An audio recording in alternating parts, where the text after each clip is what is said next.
আরে গাড়ি দেখে লাভ নাই, এমন গাড়িতে উঠে কখনো পারবি না তুই। জানাতুল, ওই যে লাঠিটা আমাকে একটু এনে দে প্লিজ। ওকে, এনে দিচ্ছি, বাট কি করবি? বলতে বলতে জান্নাতুল আমাকে এনে দিলে লাঠিটা আমি হাতে নিয়ে প্রথম বাড়িটা সামনের গ্লাসে মারলাম। সাথে সাথে আদিবা লাফ দিয়ে উঠলে। এই এই, তুই কি পাগল হয়ে গেছস নাকি? ওই ফকিন্নির পোলা, তোকে বেচলেও এই গাড়ির এক চাকাও কিনতে পারবি না। কে শুনে কার কথা? আমি ইচ্ছে মতো গাড়ির কাজ ভাঙছি। জান্নাতুল আমাকে বাধা দিচ্ছে, বাট আমি কারো কথা শুনছি না। কেউ আমার কাছে আসেও না ভয়ে। আদিবা তার আব্বুকে কল দিয়ে সব বলে, আর আমি এই দিক দিয়ে সব কমপ্লিট করে ফেলাইছি। তখন জান্নাতুল বলে, আদি তুই বাসায় চলে যা, আদিবা তার বাবাকে কল দিছে। আমি শিওর আদিবার বাবা পুলিশ নিয়ে আসবে। প্লিজ আদি, চলে যা তুই। আরে পুলিশ আসলে আসবে, বাট আমি কোথাও যাব না। আমাকে যদি ধরে নিয়ে যায় যাক, তুই এত টেনশন করিস কেন? করবো না টেনশন। তোর কোনো আইডিয়া আছে গাড়ির দাম কত হবে? 50 লাখ হবে। আমাকে পুলিশ ধরে নিয়ে যাবে তো যাক, দেখি কোন পুলিশ আমাকে ধরে।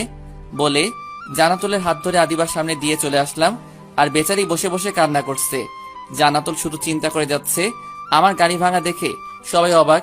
কিছুক্ষণ পরে ভার্সিটিতে পুলিশের গাড়ির সাথে একটা ভদ্রলোক ও আদিবা দৌড়ে গিয়ে ভদ্রলোককে আমাকে দেখিয়ে দিল।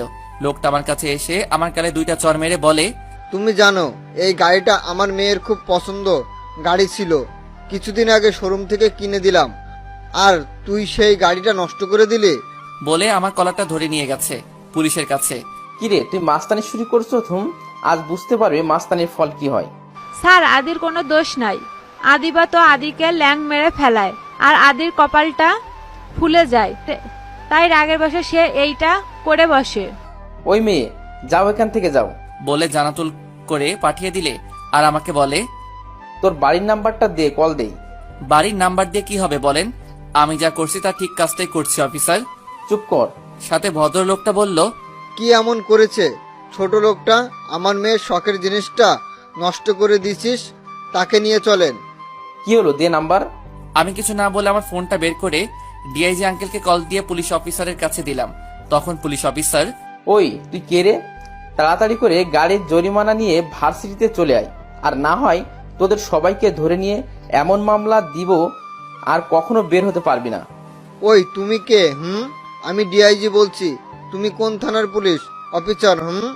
পুলিশের হাত থেকে ফোনটা পড়ে যাচ্ছে। মাটিতে পড়ার আগে ফোনটা আমি ধরে নিলাম, আর আমি ডিআইজি স্যারের সাথে কথা বলছি।